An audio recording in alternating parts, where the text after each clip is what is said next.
Hello friends, back to my channel AJ academic excellency पर आपका स्वागत है। और आज हम पढ़ने वाले हैं CC6 fundamental of research methodology के very short answer type question, जो कि 2019 से लेकर 2024 तक होने वाले हैं। तो देखते हैं हमारे कौन कौन से क्वेश्चन बार बार दोहराए गए हैं, किन क्वेश्चंस को हमें अच्छे से तैयार करके जाना है। तो मिस ना करें, लास्ट तक बने रहें। तो अब चलिए 2019 का पहला क्वेश्चन देखते हैं। ये क्वेश्चन 2019 में और 20 में और 22 में तीनों ईयर आया हुआ है। यही पूछा गया है कि सोर्स ऑफ नॉलेज जनरेशन का क्या सोर्स होता है, हम नॉलेज कहाँ से लेते हैं, तो इस बारे में पता करते हैं। तो पहला तो क्वेश्चन उठता है कि नॉलेज ही क्या है। नॉलेज इस जनरेट की जाती है अलग अलग सोर्सेज से, जो हेल्प करती है इंडिविजुअल्स को, सोसाइटी को ये समझने में, एक्सप्लेन करने में, इम्प्रूव करने में उनके वर्ल्ड को। क्या क्या सोर्सेस हो सकते हैं, तो आप ये भी जानते हैं, कॉमन सा क्वेश्चन है कि हमें जानकारी कहाँ से मिलेगी। हम जानकारी अपने, जो हम डायरेक्ट एक्सपीरियंस कर रहे हैं, अपने सेंसेस के द्वारा हमें जानकारी मिलेगी। तो पहला हमारा पॉइंट हो जाता है एम्पिरिकल एंड ऑब्जर्वेशन बेसिस, यानी कि नॉलेज हमें गेन होगी डायरेक्ट एक्सपीरियंस से, ऑब्जर्वेशन से, जो हमारे सेंसेस से हमने ऑब्जर्व करी है। जैसे कि एक टीचर ऑब्जर्व करता है कि उसके स्टूडेंट बेटर सीख पा रहे हैं विजुअल एड से, या फिर चार्ट से ज्यादा सीख पा रहे हैं, या वीडियो से ज्यादा सीख पा रहे हैं। तो ऑब्जर्वेशन मेथड से भी हम अपनी जानकारी इकट्ठा करते हैं। दूसरा, रैशनल और रैशनल और रीजन बेसिस। इसका क्या मतलब होता है, कोई चीज है तो ऐसे थोड़ी ना हम मान लेंगे, उसके पीछे कोई लॉजिकल रीजन होना चाहिए, थिंकिंग होनी चाहिए, तभी तो हमारी नॉलेज मिलेगी हमें। तो नॉलेज कहाँ से मिलती है, हमारी रैशनल है, रीजन बेस है। नॉलेज ड्राइव होती है थ्रू लॉजिकल रीजनिंग के द्वारा, थिंकिंग के द्वारा। जैसे एक एग्जाम्पल लेते हैं, एक स्टूडेंट जो है कंक्लूड करता है रेगुलर रिविजन, हेल्प करता है उसे रिटेंशन में। आफ्टर लॉजिकल कंपेयर करते हैं हम टेस्ट स्कोर्स में। तो यानी कि अगर हम कोई चीज कंटिन्यू करेंगे, उसके पीछे में तथ्य देखेंगे, अगर हमने कोई चीज बिना समझे ही कर ली, उसके पीछे का रीजन ही नहीं पता है, तो क्या हम उसे अच्छे समय तक याद रख पाएंगे? क्या लंबे समय तक उसे याद कर पाएंगे? नहीं। अब है अथॉरिटेटिव। अब ज्ञान और कहाँ से मिलता है, हमारे जो बड़े होते हैं हमें बताते हैं, तो ज्ञान हमारे अथॉरिटी से मिलता है। यानी कि नॉलेज हमें एक्सेप्ट करते हैं, हमारे जो एक्सपर्ट है या रिलायबल सोर्सेज है। अब किसी ने हमें बोल दिया कि भाई क्या कहते हैं, ग्रेविटी होती है, तो हमें कैसे पता लगा? हमने बुक में ही तो देखा। तो लर्नर ने, जैसे एग्जांपल, एक लर्नर स्टडी करता है लॉस की, न्यूटन लॉस की, कहाँ से? अपने जो टेक्स्ट बुक्स है, जो कि एक रेप्यूटेड कहते हैं फिजिस्ट ने लिखी होगी। तो हमारी नॉलेज और कहाँ से मिली हमें? हमारी नॉलेज हमें मिली है हमारी अथॉरिटीज से। और कहाँ से मिल सकता है हमें ज्ञान? हमें ज्ञान मिल सकता है हमारे ट्रेडिशन से, कल्चर से। नॉलेज हमारी जो पास होती जाती है, कहते हैं कल्चर के थ्रू, कस्टम्स के थ्रू, हमारे जो बिलीव्स हैं, हमारे प्रैक्टिसेस हैं, यानी knowledge pass down through customs, belief and practices. Community में जो एल्डर्स होते हैं, जैसे कहते हैं फार्मिंग की टेक्निक है, वो एक जनरेशन से दूसरी जनरेशन में जाती है। तो एक जनरेशन ने बताया कि भाई ऐसे ऐसे हम अपना फार्मिंग कर सकते हैं, तो दूसरी जनरेशन ऐसे ही तरीकों को फॉलो कर लिया। अब है साइंटिफिक मेथड्स। जो नॉलेज होती है वो प्रोड्यूस की जाती है हमारे, कहते हैं, सिस्टमैटिक रिसर्च के द्वारा या एक्सपेरिमेंट्स के द्वारा, एविडेंस के द्वारा। अब रिसर्चर्स जैसे हैं कंडक्ट करते हैं स्टडी ऑन टीचिंग मेथड्स पे, पब्लिश करते हैं अपनी फाइंडिंग को पीयर रिव्यूड जर्नल्स में। तो आप बहुत बेहतर तरीके से समझ पाए होंगे कि हमारे नॉलेज के सोर्स कितने तरह के होते हैं। हम ऑब्जर्वेशन के द्वारा सीखते हैं, एम्पिरिकल बेसिस पे सीखते हैं, रैशनल और रिसर्च बेसिस पे सीखते हैं, अथॉरिटी से सीखते हैं, ट्रेडिशंस और कल्चर से सीखते हैं, साइंटिफिक मेथड से सीखते हैं। तो ये क्वेश्चन काफी इंपॉर्टेंट है, बहुत अच्छे से आपको तैयार करना है। चलिए क्वेश्चन सेकंड पे चलते हैं कि how will you identify a research problem. आप रिसर्च प्रॉब्लम कैसे आइडेंटिफाई करेंगे? तो रिसर्च प्रॉब्लम क्या है, पहले यही समझते हैं कि जब भी हम रिसर्च स्टार्ट करते हैं, उससे पहले हमें ये पता होना चाहिए हमें रिसर्च करनी है तो किस पे करनी है, क्योंकि ये सबसे मेन और इम्पोर्टेंट स्टेप होता है रिसर्च में। तो अगर इसमें कौन कौन से स्टेप्स हो सकते हैं देखते हैं हमारा, तो हमारे फॉलोइंग स्टेप्स हो सकते हैं कि हम रिव्यू ऑफ लिटरेचर करेंगे। अब हमें अपने प्रॉब्लम ढूंढ रहे हैं कहाँ कहाँ से मिल सकती है, हम रिव्यू ऑफ लिटरेचर करेंगे, ऑब्जर्वेशन से सीख सकते हैं, पर्सनल एक्सपीरियंस से सीख सकते हैं कि हमारी प्रॉब्लम क्या है, थ्योरेटिकल फ्रेमवर्क है वहां से देख सकते हैं प्रॉब्लम, डिस्कस कर सकते हैं एक्सपर्ट्स के द्वारा, पीयर्स के द्वारा, सोशल एंड एजुकेशन रिलेवेंस के द्वारा। यानी कि रिव्यू ऑफ लिटरेचर से, जैसे हम जो प्रीवियस रिसर्चेस हो चुकी हैं उन्हें पढ़ें, ठीक है, उनमें देखें कि ऐसे कौन सा गैप है जहाँ पे रिसर्च अभी तक नहीं हुई है, या इसमें और भी क्या ज़रूरत है, इस एरिया में हम और भी क्या ज़रूरत है, इसमें भी हम फर्दर रिसर्च कर सकते हैं।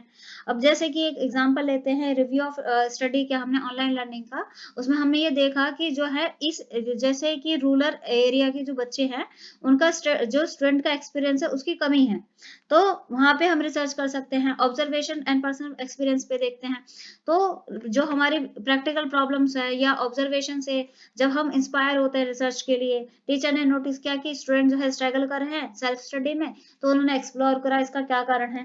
थ्योरेटिकल फ्रेमवर्क है, यूज करते हैं हम कॉन्सेप्ट्स का, थ्योरीज का टू एलोकेट करने में प्रॉब्लम्स को विद इन एकेडमिक कॉन्टेक्स्ट।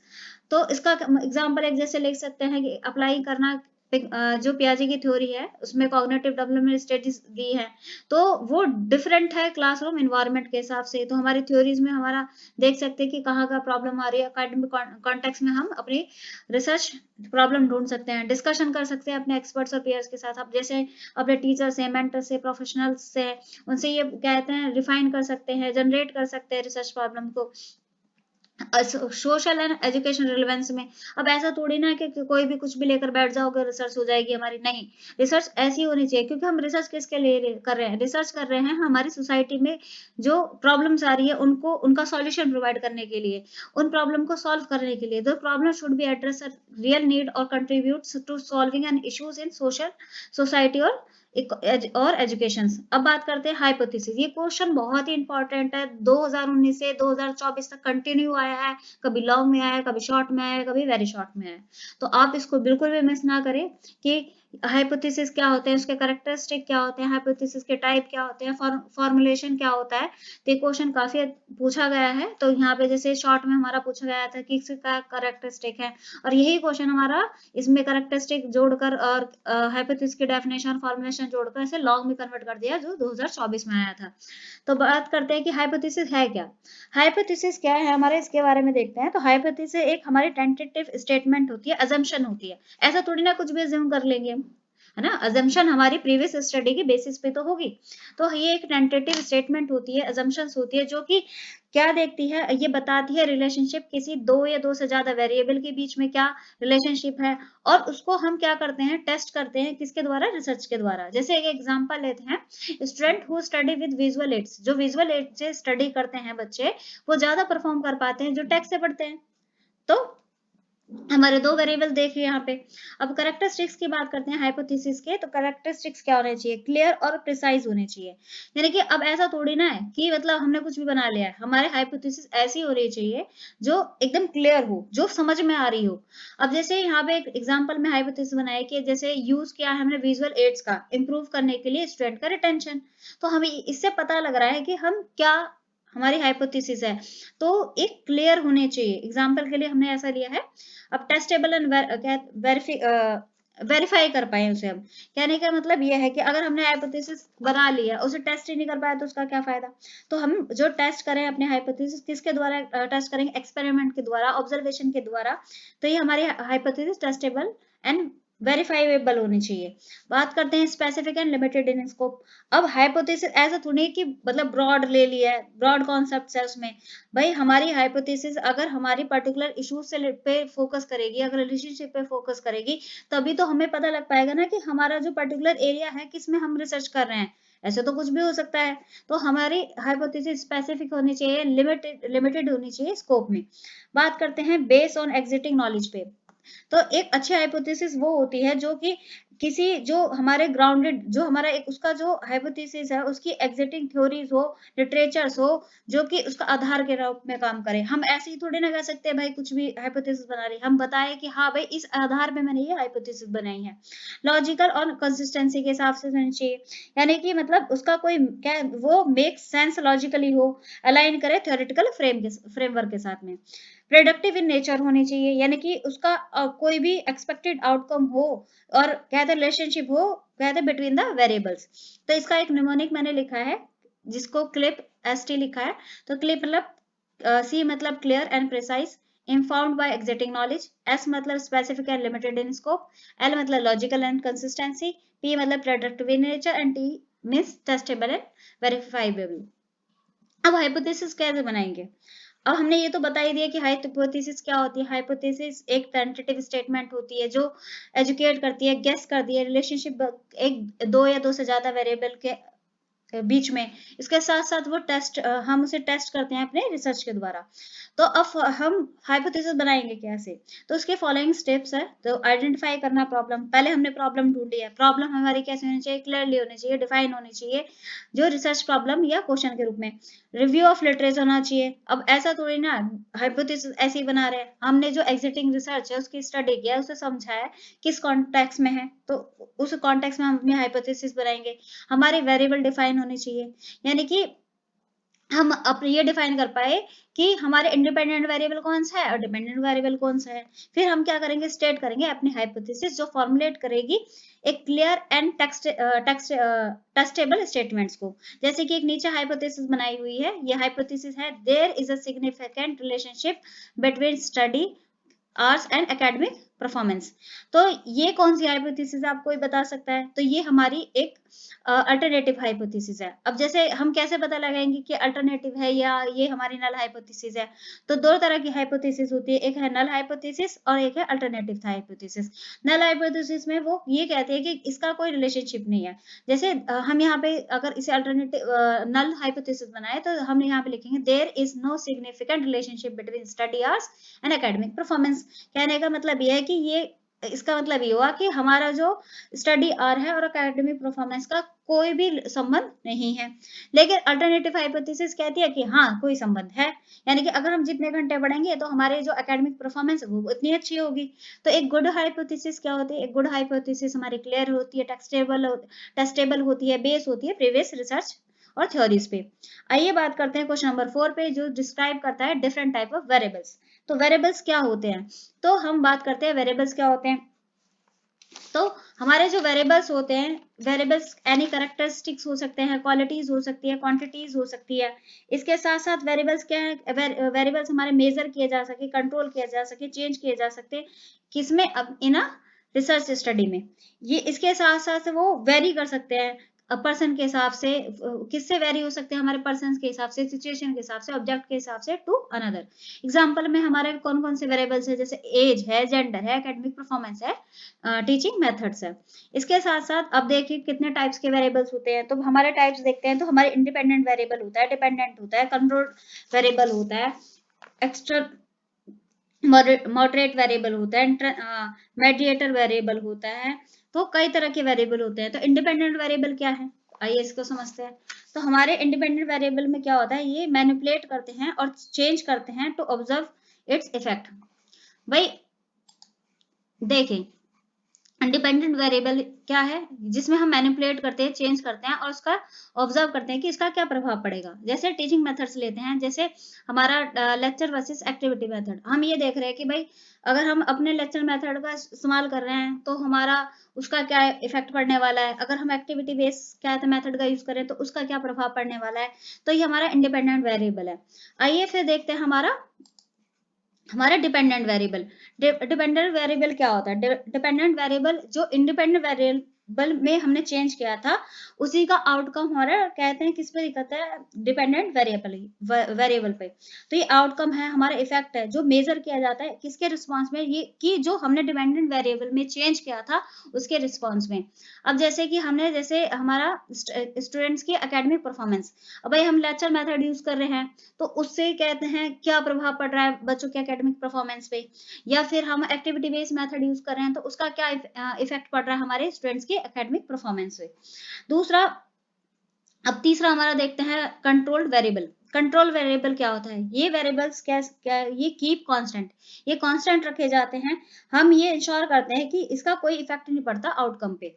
या जैसे कि अगर सभी बच्चों को सेम क्लासरूम एनवायरनमेंट दिया जाए तो उसका कोई भी प्रभाव नहीं पड़ेगा उसकी एकेडमिक परफॉर्मेंस पे। अब बात करते हैं एक्सटर्नेसिस वेरिएबल। इसमें क्या होता है? ये अनकंट्रोलेबल वेरिएबल होता है जिसे हम कंट्रोल नहीं कर सकते। ये अनइंटेंशनली हमारे जो रिजल्ट्स होते हैं उसको प्रभावित करता है। जैसे कि अब देखो हमने कंट्रोल वेरिएबल हमारा एनवायरनमेंट हो गया, ठीक है। मेथड्स हमारे इंडिपेंडेंट वेरिएबल हो गए, उसका जो आउटकम होता है वो क्या था, हमारे स्टूडेंट की एकेडमिक परफॉर्मेंस। अब हमारा इंट्रिंसिक वेरिएबल क्या है, जो कि अनइंटेंशनली है, जो इन्फ्लुएंस कर रहा है। अब बच्चे को प्रीवियस क्या है, नॉलेज है तो, या फिर मोटिवेशन है तो उसका इफेक्ट पड़ेगा ना हमारे रिजल्ट पे। अब जिस बच्चे को पहले से ही सब कुछ आता है तो उसका रिजल्ट भी अच्छा होगा, और जिसको नहीं आता भाई उसके रिजल्ट बेकार होगा।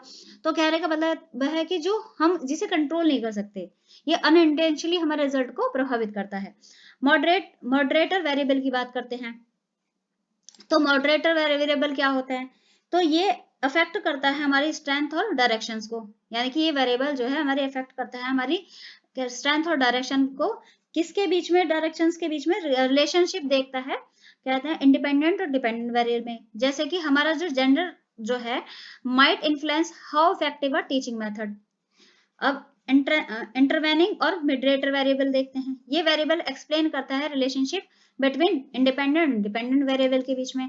तो जैसे स्टूडेंट का एंगेजमेंट जो है, और एंगेजमेंट और में जो है ये immediate between teaching styles and performance. यानी कि इंटरवेनिंग वेरिएबल या मीडिएटर वेरिएबल जो है ये एक्सप्लेन कर सकता है रिलेशनशिप इंडिपेंडेंट वेरिएबल और डिपेंडेंट वेरिएबल के बीच में। अब बात करते हैं हमारी मिक्स रिसर्च। तो ये मिक्स रिसर्च से रिलेटेड भी क्वेश्चन हमारा लॉन्ग में पूछा गया है, तो आप इसको भी अच्छे से पढ़कर जाएं। तो मिक्स रिसर्च क्या होती है, जिससे जैसे कि आपको नाम से पता लग ही रहा होगा कि मिक्स रिसर्च क्या है। मिक्स रिसर्च एक कॉम्बिनेशन है, एक अप्रोच है। किसका कॉम्बिनेशन, क्वालिटेटिव रिसर्च का और क्वांटिटेटिव रिसर्च का। ये क्वालिटेटिव क्वांटिटेटिव रिसर्च एक ही स्टडी में लगाई गई है। तो ये अब हमने ये सीखा कि जो मिक्स रिसर्च है ये एक अप्रोच होती है, एक कॉम्बिनेशन होता है किसका, क्वालिटेटिव एंड क्वांटिटेटिव रिसर्च का। ये जो अप्रोच है अलाउ करती है, क्या कर रही है रिसर्च को, हमारा जो रिसर्चर है उसको अलाउ करिए कि वो गैदर कर पाए rich comprehensive data by interrogating numerical analysis with deep description. Example में हम देख सकते हैं कि एक स्टडी की है, एक स्टडी है स्टूडेंट की परफॉर्मेंस को could use survey for quantitative data like grades, test scores, और इंटरव्यू क्वालिटेटिव इंसाइट्स स्टूडेंट का पर्सनल एक्सपीरियंस। अब बात करते हैं इसकी स्ट्रेंथ की। क्या है मिक्स रिसर्च की, भाई क्या ताकत है, इससे क्या फायदा होगा हमारा। तो स्ट्रेंथ की बात करें, ये फ्लेक्सिबल होती है हमारी, कंप्रिहेंसिव डाटा होता है हमारा इसमें, ट्रैंगुलेशन होता है इसमें, इसके साथ ये बायसनेस को रिड्यूस करती है, इनहेंस करती है एक्यूरेसी को। तो कहने का मतलब है कंप्रिहेंसिव डाटा क्या मतलब, कंप्रिहेंसिव डाटा मतलब हमारे पास क्वालिटेटिव क्वांटिटेटिव दोनों ही तरह के डाटे होंगे। तो उससे क्या होगा, हमारे जो प्रोवाइड करेंगे फुलर पिक्चर्स अपनी रिसर्च प्रॉब्लम की। अब बात करते हैं ट्रैंगुलेशन। इसमें क्या होता है, इसमें हम यूज करते हैं डिफरेंट मेथड्स का। जैसे हमने देखा अभी कि क्वालिटेटिव मेथड का यूज कर रहे हैं, क्वांटिटेटिव मेथड का यूज कर रहे हैं। तो इससे हमारी जो वैलिडिटी होगी, रिलायबिलिटी होगी, रिजल्ट क्या था रिजल्ट की, वो कंफर्म हो जाएगी, और इससे बायसनेस भी रिड्यूस हो जाएगी, और हमारी जो रिसर्च होगी वो कैसी होगी, इनहेंस करेगी एक्यूरेसी के साथ। ये रहा। बात करते हैं फ्लेक्सिबिलिटी। अब जैसे रिसर्चर रिसर्च कर रहा था, उसने एड्रेस किया चीजों को, एड्रेस करने के बाद उसने देखा भाई क्या है, उसकी जो रिसर्च है वो अलग जा रही है। तो researcher can address a wider range of research question, explore the complexity of the problem from multiple angles. तो अपनी रिसर्च को उसी हिसाब से मोड़ सकता है। बात करते हैं इम्प्रूव वैलिडिटी की। इम्प्रूव वैलिडिटी कैसे हो गई हमारी रिसर्च की, तो वैलिडिटी इम्प्रूव हो रही है। जैसे कि हम इसमें न्यूमेरिकल डाटा कहते हैं, जैसे क्वांटिटेटिव मेथड में यूज कर रहे हैं, इसके साथ साथ क्वालिटेटिव मेथड यूज कर रहे हैं, जिससे हमें एक इंसाइट मिल रहा है। क्वांटिटेटिव मेथड से हमें न्यूमेरिकल डाटा मिल रहा है। तो मिक्स रिसर्च जो है इन दोनों का कॉम्बिनेशन है, जो कि एक स्ट्रॉन्ग कंक्लूजन प्रोवाइड करेगी। बात करते हैं वीकनेस की। अब भाई हम दो मेथड यूज करने वाले हैं, तो हमारी जो कहते हैं रिसर्च होगी वो टाइम कंज्यूमिंग भी तो होगी। इसके हमें क्वालिटेटिव का भी डाटा इकट्ठा करना है, क्वांटिटेटिव डाटा भी इकट्ठा करना है, तो इसमें टाइम लगेगा। ऊपर से रिसोर्स भी चाहिए। इसके साथ साथ कॉम्प्लेक्स डाटा एनालिसिस हो गए। इसके अंदर क्या होता है हमारा, भाई जब हमने क्वांटिटेटिव क्वालिटेटिव दोनों डाटा लिए तो उसे इंटीग्रेट भी करना है, इंटरप्रिटेशन भी करना है। तो ये हमारा डाटा को कॉम्प्लेक्स डाटा एनालिसिस करते थे, यानी कि एनालाइज करने में डाटा को कॉम्प्लेक्सिटी यानी कि जटिलता लेकर आ जाती है। अब बात करते हैं रिक्वायर्स क्या है, एक्सपर्टाइज इन बोथ मेथड्स। अब जो दोनों मेथड्स के हमें एक्सपर्ट्स भी तो चाहिए, जो उनके जिनकी जो रिसर्च है, researchers need proficiency in both qualitative and quantitative method. जो ऐसे एक्सपर्ट्स भी चाहिए जिनकी इसमें इन मेथडों में स्पेशलाइजेशन स्किल्स हो। रिसोर्स इंटेंसिव है, यानी कि मिक्स रिसर्च जो होती है, अब इसमें हमारे हम दो तरह के डाटा यूज कर रहे हैं, तो इसमें हमारे फंड भी चाहिए, टाइम भी चाहिए, भाई डाटा को कलेक्शन करना है, हमारा एनालाइज करना है। तो ये ऐसा भी तो हो सकता है कि हमारी जो रिसर्च है वो बहुत लंबी खिंच जाए और टाइम पर हम रिसर्च को बिना कंप्लीट कर पाए, तो ये भी एक चीज है। बात करते हैं 2020 के क्वेश्चंस पे कि पहला क्वेश्चन हमारा आप देखिए क्या पूछा है कि how is research study plan. अब कहते हैं रिसर्च स्टडी को कैसे प्लान किया जाता है। अब बात करते हैं जो हमारी जो रिसर्च स्टडी है उसमें हम प्लान करने के लिए पहले सिस्टमेटिकली स्टेप्स का यूज करते हैं जो कि वेल ऑर्गेनाइज होनी चाहिए, प्रोड्यूस करें रिलायबल रिजल्ट्स को। तो कैसे कैसे होंगे, तो मैंने मेन स्टेप्स की बात करते हैं हमारा। भाई पहले अगर हमें रिसर्च स्टडी प्लान करनी है तो पहले हम क्या क्या करेंगे, आइडेंटिफाई करेंगे अपनी रिसर्च प्रॉब्लम्स को। इसके बाद हम रिव्यू करेंगे, हमारी प्रॉब्लम मिल गई, उससे रिलेटेड हम जो एग्जिस्टिंग लिटरेचर है उनका रिव्यू करेंगे, फिर हाइपोथेसिस बनाएंगे, रिसर्च क्वेश्चंस बनाएंगे, सिलेक्ट करेंगे रिसर्च डिजाइन को और मेथोलॉजीज को। जैसे हमारी रिसर्च क्वालिटेटिव रिसर्च होगी या क्वांटिटेटिव रिसर्च होगी या मिक्स रिसर्च होगी। मेथोलॉजीज में सर्वे मेथड का यूज करेंगे, क्वेश्चनर मेथड का यूज करेंगे, कौन से मेथड का यूज करेंगे। इसके साथ साथ सैम्पलिंग करेंगे, सैम्पलिंग एंड डाटा कलेक्शन करेंगे, डाटा को एनालाइज करेंगे, जैसे स्टैटिकल मेथड का यूज करेंगे, फिर हम कंक्लूजन और एक रिपोर्ट तैयार कर देंगे। तो ये मैंने आपको शॉर्ट में बताया, लेकिन आपको अब समझाती हूँ अच्छे से क्या होता है। तो पहले ही आप देख रहे हैं कि आइडेंटिफाई कर रहे हैं हम रिसर्च प्रॉब्लम को, यानी कि हमारे रिसर्च प्रॉब्लम का पता लगा रहे हैं कि रिसर्च प्रॉब्लम क्या होना है। पहला स्टेप होता है प्रॉब्लम ढूंढना, जो यानी कि हम सिलेक्ट करेंगे, डिफाइन करेंगे अपनी रिसर्च प्रॉब्लम को, जो कि किस पे बेस होगी हमारे जो कहते हैं जो एग्जिस्टिंग नॉलेज के बीच में जो गैप है, गैप पे होगी, सोसाइटी की नीड्स के हिसाब से होगी, थ्योरेटिकल कंसर्न के हिसाब से होगी। अब जैसे कि हमने इन्वेस्टिगेट किया कि जो क्या प्रभाव पड़ता है ऑनलाइन लर्निंग का टीचर क्या जो स्टूडेंट है उनकी एकेडमिक परफॉर्मेंस पे, तो हमने ये कहते हैं ये हमारी प्रॉब्लम हो गई। अब हमने उससे रिलेटेड क्या करा कि रिव्यू किया एग्जिस्टिंग लिटरेचर। भाई ऐसा तो नहीं है कि ये रिसर्च पहले नहीं हुई होगी, ये रिसर्च पहले भी तो हुई होगी। तो ऑनलाइन रिसर्च हम ये डालेंगे और उसको देखेंगे कि इससे रिलेटेड कौन कौन सी रिसर्चेस हुई हैं। तो यानी कि कंडक्ट करेंगे लिटरेचर रिव्यू, जो ये समझने में मदद करेगा कि प्रीवियस रिसर्चेस कहता ऑन द टॉपिक क्या आइडेंटिफाई गैप, क्या क्या गैप रहा है, और ये रिफाइन करेगा हमारी रिसर्च प्रॉब्लम को। ऐसा ना हो कि भाई हमने अपने प्रॉब्लम ले लिया है, हमने लिटरेचर रिव्यू किया ही नहीं है और पता लगा उससे रिलेटेड पहले ही हमारी जो है रिसर्च हो चुकी है। तो इसीलिए हमारी रिव्यू एग्जिटिंग कहते हैं लिटरेचर हमें करना पड़ता है। इसके साथ साथ हमारी जो रिसर्च है उसके लिए एक बेस भी मिलता है कि भाई मैं ऐसे ही कोई बात नहीं कह रहा हूँ, इस बात के लिए कोई ना कोई आधार है, और इसको हम ये दिखा सकते हैं कि भाई ये देखिए ये एग्जिटिंग लिटरेचर जो इसी कॉन्टेक्स्ट में हो चुकी है। एग्जाम्पल में हम रिव्यू करते हैं, जैसे हमने रिव्यू किया स्टडी ऑनलाइन लर्निंग टूल्स पे, ठीक है, इफेक्ट देखा डिफरेंट एजुकेशन लेवल के कॉन्टेक्स्ट में। इसके साथ साथ हम क्या करते हैं, फॉर्मुलेशन करते हैं हाइपोथेसिस का, रिसर्च क्वेश्चंस का।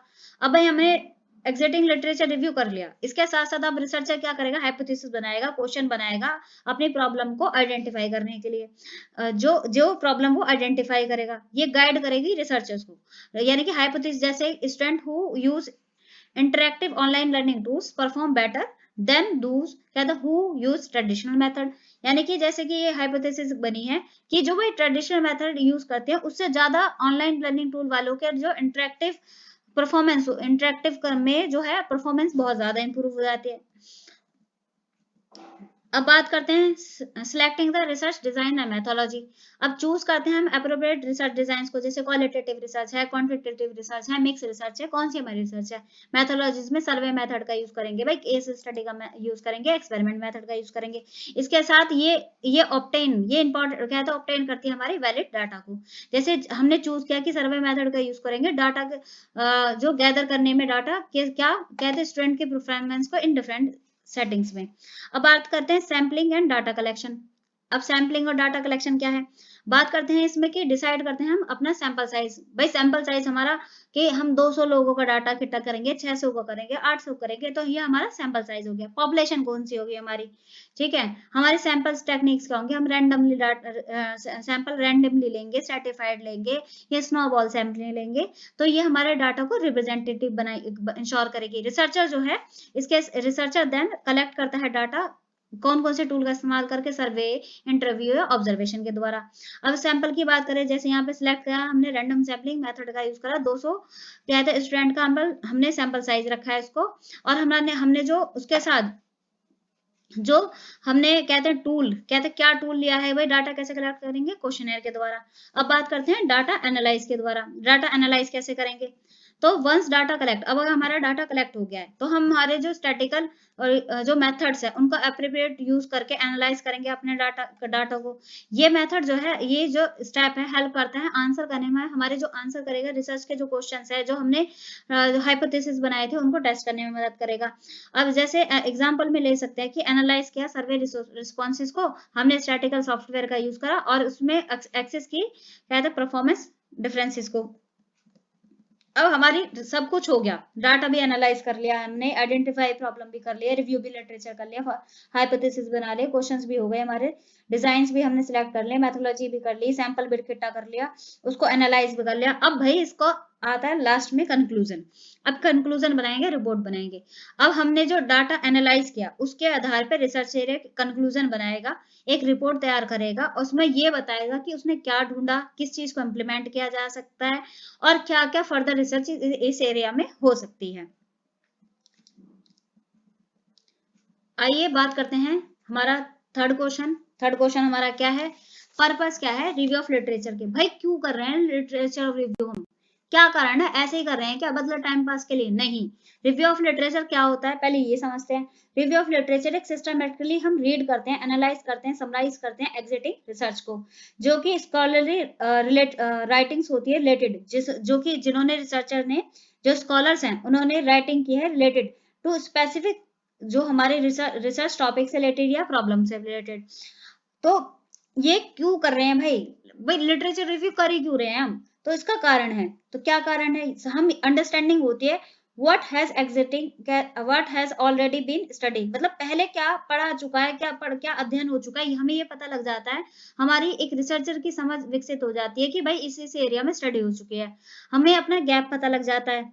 हम ऐसा नहीं है भाई, कहते हैं हमने जो अपनी रिसर्च टॉपिक लिया उसमें पहले ही रिसर्च हो गई है तो हमारा काम क्या है, डुप्लीकेशन ऑफ वर्क हो जाएगा, तो उसको हम अवॉइड कर सके। अब पर्पस क्या है रिसर्च करने का? जैसे कि डेफिनेशन से आपको पता भी चल रहा होगा कि इसका जो पर्पस है वो ये समझना कि हमें understanding the research problem better, यानी कि रिसर्च प्रॉब्लम को अच्छे तरह रिसर्च प्रॉब्लम को बेटर समझने में मदद करता है। अगर हमारे पास जो है बैकग्राउंड नॉलेज होगी तो ये, और या फिर थ्योरेटिकल अंडरस्टैंडिंग होगी टॉपिक से रिलेटेड, तो हमारी जो रिसर्च प्रॉब्लम है उसको बहुत अच्छे से अंडरस्टैंडिंग हो सकती है, रिसर्च प्रॉब्लम बेटर। अब बात करते हैं identify gap in existing research. अब भाई हमने लिटरेचर रिव्यू किया तो हमारा उससे क्या होगा, ये हमें मतलब ये भी बताएगा कि कौन कौन से एरिया में अभी रिसर्च नहीं हुई है, तो ये हमारी हेल्प करता है रिफाइन करने में रिसर्च प्रॉब्लम्स को, अवॉइड करता है डुप्लीकेशंस को। भाई अगर हमने भाई रिसर्च लिटरेचर रिव्यू करा ही नहीं है तो ऐसा भी तो हो सकता है भाई कि मतलब रिसर्च पहले भी हो चुकी हो, तो हम इससे क्या होगा कि हमारी स्टडी को इंश्योर करेगा वो ओरिजिनल स्टडी है, भाई हमने कहीं से उठाया नहीं है, कहीं से काम चोरी नहीं किया, या फिर किसी और रिसर्च को उठाकर पब्लिश नहीं किया है। तो और इसके साथ साथ क्या होगा, डेवलप होगी हमारे थ्योरेटिकल फ्रेमवर्क, जो कि हेल्प करता है, क्या हेल्प करता है, ये हमारी यानी कि ये जो थ्योरी जो हमारे थ्योरेटिकल फ्रेमवर्क है जो डेवलप किया हमने, ये हेल्प करता है ये आइडेंटिफाई करने में कि हाँ ये रिलेवेंट थ्योरीज हैं, ये कॉन्सेप्ट्स है, ये मॉडल्स है जो हमारे जो रिसर्च है उसको सपोर्ट करेगी। सिलेक्शन एप्रोप्रिएट मेथोडोलॉजी, भाई जब अगर ये रिसर्च पहले हो चुकी है तो हम ये भी तो देख सकते हैं, रिसर्चर को ये गाइड करेगी कि हम कहते हैं कौन सा मेथड यूज किया जा सकता है, कौन से टूल यूज किए जा सकते हैं सिमिलर अगर हम वर्क कर रहे हैं स्टडी पे। तो बात करते हैं support and interpretation of findings. अब जो प्रीवियस हमने लिटरेचर किया है ये प्रोवाइड करता है बेस प्रोवाइड करता है कंपेयरिंग करने में, इंटरप्रिटेशन करने में न्यू फाइंडिंग्स को। तो हमने क्या क्या सीखा, हमने सीखा कि रिव्यू ऑफ लिटरेचर क्या होता है, हमने सीखा कि रिव्यू ऑफ लिटरेचर की एक systematically reading, analysing and summarising existing research है। स्कॉलरली जो स्कॉलर्स है वो जो राइटिंग से रिलेटेड जो स्पेसिफिक रिसर्च टॉपिक्स हैं या प्रॉब्लम है उसको स्पेसिफाई करता है। वाई क्यों करनी है हमें अंडरस्टैंड करने में कि what has already been study, क्या स्टडी किया जा चुका है। आइडेंटिफाई गैप करने में मदद करती है कि अवॉइड करते हैं डुप्लीकेशन ऑफ वर्क को, कि दोबारा से हमारा काम रिपीट ना हो जाए। पर्पस क्या है, अंडरस्टैंड करते हैं हम रिसर्च की प्रॉब्लम को बेटर तरीके से, आइडेंटिफाई गैप करते हैं एग्जिटिंग रिसर्च से, अवॉइड करते हैं डुप्लीकेशंस को, डेवलप करते हैं थ्योरेटिकल फ्रेम को जो कि हमारी रिसर्च को, हमारी स्टडी को सपोर्ट कर सके, सिलेक्ट करते हैं अप्रोप्रिएट मेथोलॉजीज को जो गाइड करती है रिसर्चर को ये चूज करने में कि क्या कौन से मेथड कहते यूज किए गए हैं, और टूल्स को सपोर्ट करती है हमारे इंटरप्रिटेशन ऑफ फाइंडिंग्स को। अब देखिए क्वेश्चन नंबर 4 पे। क्वेश्चन नंबर 4 हमारा क्या है कि क्वालिटेटिव रिसर्च के टाइप्स क्या कैरेक्टरिस्टिक क्या है। भाई ये क्वेश्चन बहुत ही ज्यादा इंपॉर्टेंट है, इसको आप बिल्कुल भी मिस ना करें क्योंकि ये क्वेश्चन लॉन्ग में, कभी शॉर्ट में, कभी वेरी शॉर्ट में पूछ ही लेता है।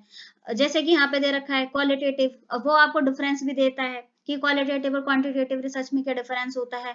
इस तरीके से पूछ सकता है कि क्वालिटेटिव रिसर्च के अंदर कौन कौन सी रिसर्चेज आती है, कितने टाइप की रिसर्च आती है। तो इस तरीके से काफी क्वेश्चन पूछते हैं, ये हर साल आता है भाई, इसका अच्छे से आप पढ़ ले कि क्या है ये क्वालिटेटिव रिसर्च। तो बात करते हैं हमारी क्वालिटेटिव रिसर्च। क्वालिटेटिव रिसर्च क्या होती है, जो फोकस करती है। भाई क्वालिटेटिव रिसर्च हमारी ये अंडरस्टैंडिंग फोकस करती है, ये समझने में कि ह्यूमन का बिहेवियर क्या है, एक्सपीरियंस क्या है, कहते हैं, और सोशल फेनोमेना क्या है। तो यानी कि ये एक ऐसा मेथड है जो इंक्वायरी करता है, फोकस करने में, अंडरस्टैंडिंग कहते हैं, अंडरस्टैंडिंग समझ विकसित करता है ह्यूमन के बिहेवियर के लिए, एक्सपीरियंस के लिए, सोशल फेनोमेना से रिलेटेड, जो कि नॉन न्यूमेरिकल डाटा है, जो कि जैसे वर्ड्स हो गए, हमारे ऑब्जर्वेशन हो गए, इंटरव्यूज हो गए। इसका एम क्या है, इसका एम है एक्सप्लोर करना हाउ एंड वाई, क्या पर्टिकुलर फेनोमेना में, नेचुरल सेटिंग्स में, यानी कि कोई आर्टिफिशियल सेटिंग्स नहीं है, और जिसमें यानी कि भाई कहते हैं नेचुरली इन्वायरमेंट में कोई घटना किसी स्पेसिफिक फेनोमेना में वो कैसे हुई, क्यों हुई, ये एक्सप्लोर करने में हमें मदद करता है। इसके साथ साथ अगर बात करें टाइप्स की, तो क्वालिटेटिव रिसर्च कितने टाइप्स की होती है। तो हमने एम तो समझ ही लिया है कि एक्सप्लोर करता है हाउ और व्हाई ए पर्टिकुलर फेनोमेना से ऑकर्स करता है इन नेचुरल सेटिंग्स में। अब बात करते हैं टाइप्स की। तो चलिए हमारे टाइप्स कहते हैं टाइप्स कितने तरह के होते हैं। तो हमारा पहला टाइप देखिए एथनोग्राफी। एथनोग्राफी क्या होती है, एथनोग्राफी का मतलब होता है हम स्टडी करते हैं किसी कल्चर से रिलेटेड, किसी कम्युनिटी से रिलेटेड, कि किसके थ्रू, ऑब्जर्वेशन के थ्रू, इमर्जेंस के थ्रू, यानी कि जैसे कि हमने ऑब्जर्व किया क्लासरूम और बिहेवियर ट्राइबल स्कूल की सेटिंग्स का। भाई ट्राइबल स्कूल्स में जो है उसके नेचुरल एनवायरनमेंट में क्या तो उन क्लासरूम का क्या कहता है, क्लासरूम में क्या बिहेवियर रहा था ये ऑब्जर्व करा। यानी एथनोग्राफी में हम कल्चर्स की स्टडी करते हैं, कम्युनिटी की स्टडी करते हैं। फेनोमेनोलॉजी, फेनोमेनोलॉजी मतलब कि कहते हैं ये फोकस करती है लाइव एक्सपीरियंसेस पे किसी भी इंडिविजुअल्स का, जो कि एक स्पेसिफिक फेनोमेना से रिलेटेड है। जैसे कि हम कोविड-19 में देख सकते हैं कि जो लोग क्वारंटाइन हुए थे उन सभी का एक्सपीरियंस क्या था। तो यानी कि लाइव एक्सपीरियंस पे हम फोकस करते हैं किसी भी इंडिविजुअल का एक स्पेसिफिक फेनोमेना में। जैसे हम यहाँ पे एग्जांपल में देख सकते हैं कि एक्सप्लोर किया है हमने एक्सपीरियंस किसका, फर्स्ट जनरेशन कॉलेज स्टूडेंट्स का। अब बात करते हैं केस स्टडी की। केस स्टडी जैसे आपने क्राइम पेट्रोल वगैरह भी देखा होगा, उसमें वो केस स्टडी तो करते हैं, एक सिंगल यूनिट पे एक डीप स्टडी करना एक केस स्टडी कहलाती है। जैसे पर्सन के ऊपर स्टडी कर सकते हैं, ग्रुप के, इंस्टीट्यूशंस के द्वारा। तो एग्जांपल में लिखते हैं, हमें डिटेल एनालिसिस करते हैं सक्सेसफुल इंक्लूसिव स्कूल्स का।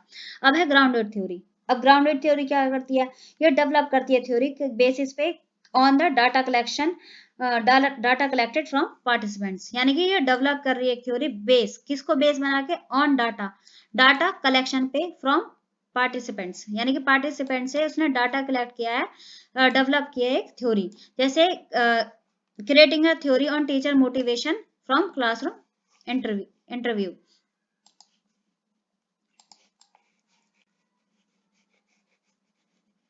इसके साथ आता है हमारी नैरेटिव रिसर्च। नैरेटिव रिसर्च क्या होती है, किसी को पता हो तो कहते हैं आप नीचे कमेंट में लिखकर बताएं क्या होती है नैरेटिव स्टडी हमारी। तो नैरेटिव स्टडी जो होती है हमारी, नैरेटिव रिसर्च जो है, तो इसमें क्या होता है हमारा,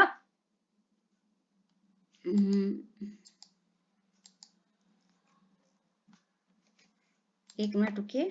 नैरेटिव रिसर्च क्या होती है? ये एग्जामिन करती है पर्सनल स्टोरीज को, यानी कि ये एग्जामिन करते हैं पर्सनल स्टोरीज को, ये समझने में मदद करती है कि how individual make sense of their experience, यानी कि वो अपने एक्सपीरियंस की कैसे समझ बनाता है कोई भी इंडिविजुअल, उसकी स्टोरी को ये कहते हैं एग्जामिन करने में मदद करती है। जैसे कि एग्जाम्पल में हमारा देखिए कि एक हमने एनालाइज किया लाइफ, कहते हैं लाइफ स्टोरी को अडल्ट लर्नर की, कि वो अपनी एजुकेशन के लिए कैसे मतलब वापस आया है। तो जैसे कि कोई बच्चा है अपनी स्टडी छोड़ चुका है, अब अचानक से वो कहता है कि नहीं मेरे को पढ़ना है, तो उसकी क्या लाइफ स्टोरी थी ये एनालाइज करना, किसकी? अडल्ट लर्नर की, क्यों वो वापस आया। तो एक ये नैरेटिव रिसर्च हो गई हमारी। इसके साथ साथ हमारा जैसे इसके क्या करेक्टरिस्टिक है, अब आपने इतना देखा है तो करेक्टरिस्टिक आपको पता लग गई होगी। भाई नेचुरल सेटिंग में होते हैं, कोई आर्टिफिशियली फेनोमेना हम नहीं बनाते हैं यहाँ पे। तो जो हमारी रिसर्च होगी वो कंडक्ट होगी एक रियल लाइफ इन्वायरमेंट में, वेयर द फेनोमेना ऑकर्स, जहाँ पे कोई घटना हुई है।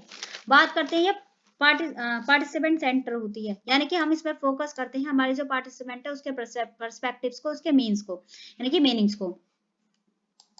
फ्लेक्सिबिलिटी और ओपन एंडेड होती है, यानी कि हमारी जो रिसर्च है ये ऐसा नहीं रिग्रेड है भाई एक स्ट्रक्चर में चलेगी, नहीं, ये हमारी जो है स्टडी प्रोग्रेसिव होती है। अगर हमें लगता है कि हमारी स्टडी जो हमने फाइंड किया है उसके हिसाब से उसकी डायरेक्शन चेंज होनी चाहिए, तो हम अपनी स्टडी को फ्लेक्सिबल और ओपन एंडेड रखते हैं।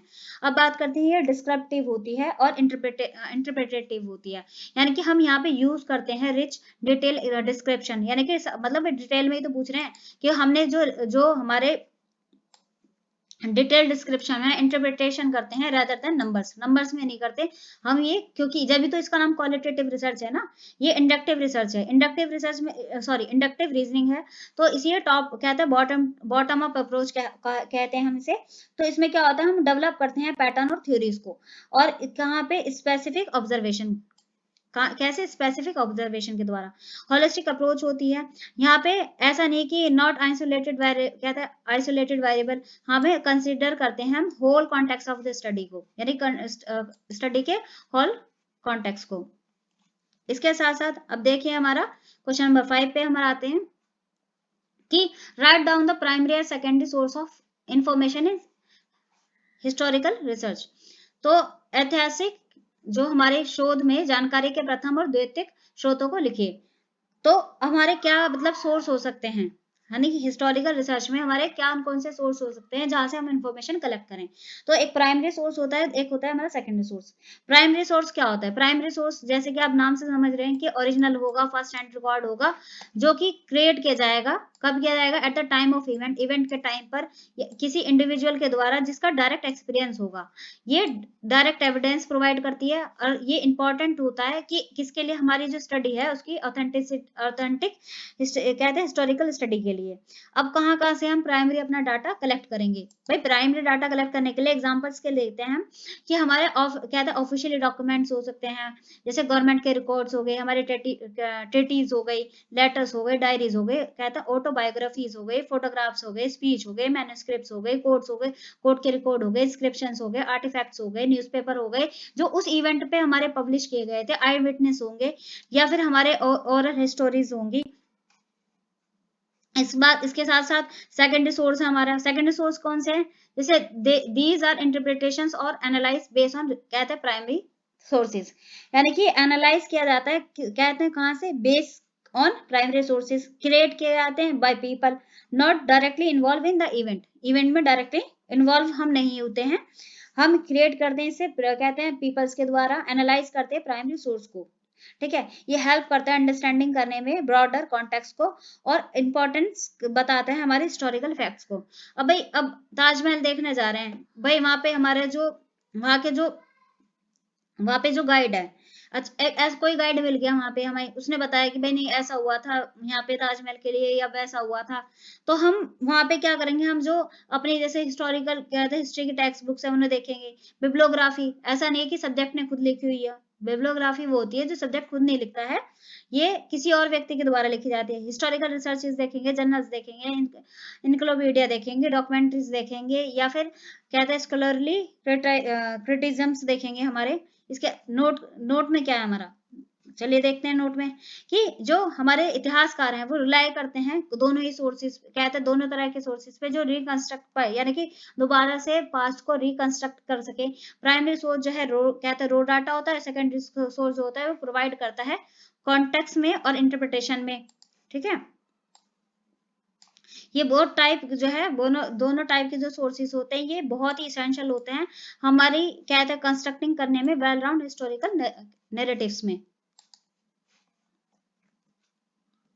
चलिए 2022 के क्वेश्चन आ गए हैं। ये क्वेश्चन भी बहुत इंपॉर्टेंट है भाई, एक्शन रिसर्च क्या होता है, ये लॉन्ग में भी पूछा गया है हमारा 2024 में। और एक्शन रिसर्च क्या होती है इसका अब हमारा इसमें ये पूछा है कि इसका नेचर क्या है, तो इसको बहुत अच्छे से तैयार करें कि एक्शन रिसर्च क्या होती है। एक्शन रिसर्च जो होती है हमारी एक टाइप ही होती है अप्लाइड रिसर्च का, जो कि फोकस करती है हमारी सॉल्विंग करने में प्रैक्टिकल प्रॉब्लम्स को, किसके थ्रू, एक्टिव पार्टिसिपेशन के द्वारा या फिर कोलैबोरेशन के द्वारा। ये ज्यादातर कौन यूज करता है, ये हमारे जो हमारा एजुकेशन इंस्टीट्यूशन है या सेटिंग्स है उसमें यूज किए जाते हैं रिसर्चर्स के द्वारा, एडमिनिस्ट्रेटर्स के द्वारा, प्रैक्टिशनर्स के द्वारा, जो कि इम्प्रूव करती है प्रैक्टिसेस को और एक पॉजिटिव चेंज लेकर आती है। फीचर्स क्या है इस रिसर्च के, तो बात करिए प्रैक्टिकल एंड प्रॉब्लम सॉल्विंग होती है, फोकस करती है हमारी रियल लाइफ के प्रॉब्लम्स है उनको एड्रेस करने में मदद करती है, जो कि नेचुरल सेटिंग्स में होती है।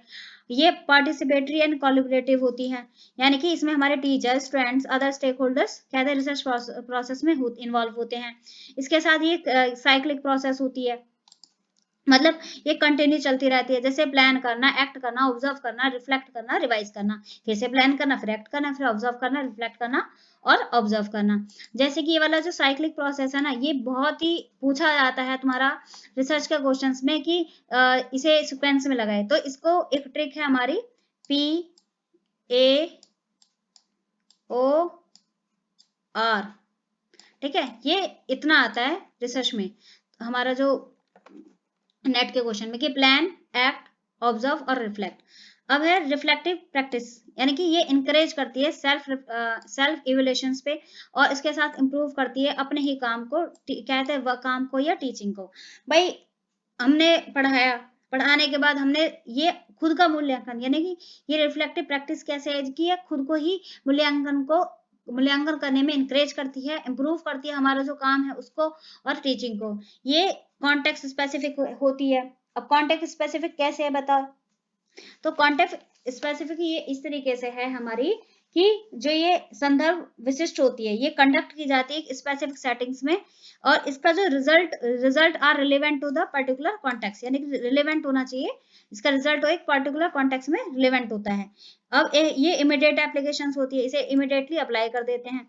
ये डायरेक्टली इंप्रूव करती है प्रैक्टिसेस को, सिस्टम्स को, और इसका एम ही होता है कहते हैं इंप्रूव करना। ठीक है, एग्जाम्पल में एक टीचर ने नोटिस किया भाई उसकी क्लास में जो बच्चे हैं वो इंगेज ही नहीं हो रहे हैं, तो उसने क्या करे, कंडक्ट की एक्शन रिसर्च और अपने जो टीचिंग मेथड्स है की स्ट्रेटेजीज को उसने चेंज करा और उनको टेस्ट करा कि भाई क्यों इन्वॉल्व नहीं हुए हैं, तो ये एक्शन रिसर्च है, इमीडिएटली उसने देखा।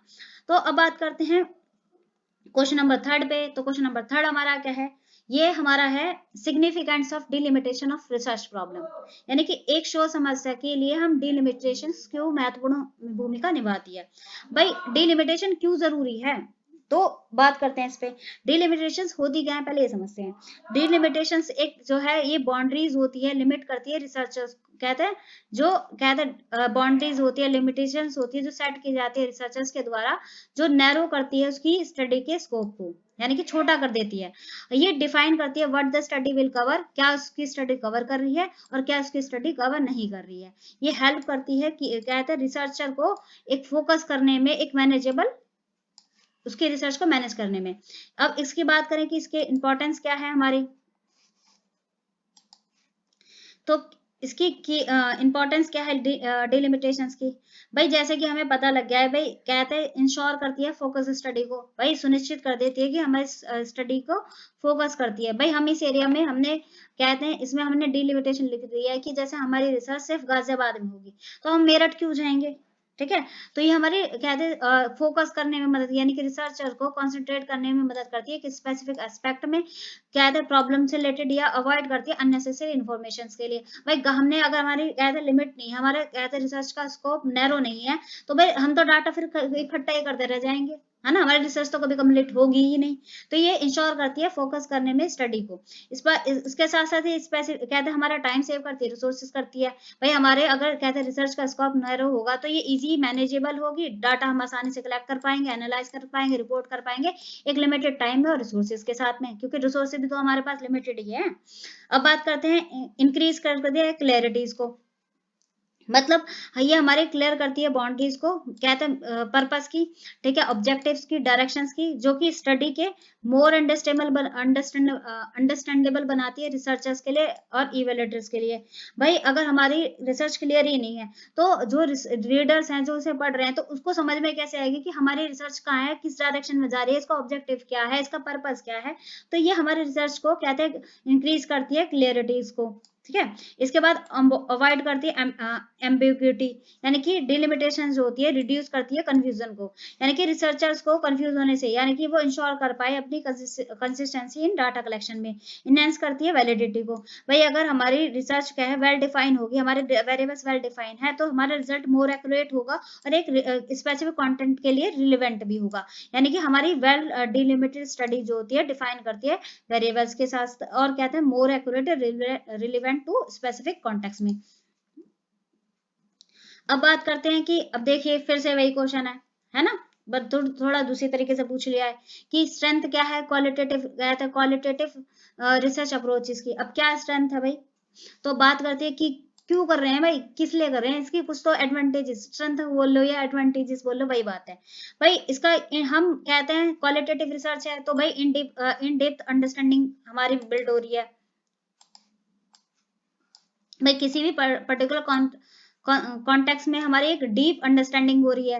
जैसे क्वालिटेटिव रिसर्च जो होती है हमें डिटेल में डीप अंडरस्टैंडिंग प्रोवाइड करती है, किसी भी जो हमारा पार्टिसिपेंट है उसके एक्सपीरियंस से रिलेटेड हमें डीप अंडरस्टैंडिंग हो रही है, और ये इमोशन से या सोशल कॉन्टेक्स्ट से रिलेटेड, यानी कि हमें जो क्वालिटेटिव रिसर्च होती है प्रोवाइड करती है कहते हैं डिटेल में डीप अंडरस्टैंडिंग जो पार्टिसिपेंट के उसके एक्सपीरियंस उसके इमोशन एक सोशल कॉन्टेक्स्ट में। अब जैसे एग्जाम्पल में आप समझ सकते हैं कि हमने एक्सप्लोर किया कि जो कहते हैं जो स्टूडेंट है वो कैसा फील करते हैं ऑनलाइन एजुकेशन में, जब हमने इंटरव्यू के थ्रू तो हमने उसके इमोशंस रिवील हुए, उसका नजरिया कहता है हमारा क्वालिटेटिव डाटा जो है ये चीज नहीं बता सकता है कि क्या उसके कहते हैं उसका जो है इमोशंस थे, क्योंकि हम इमोशंस थोड़ी ना हम नंबर में काउंट कर सकते हैं।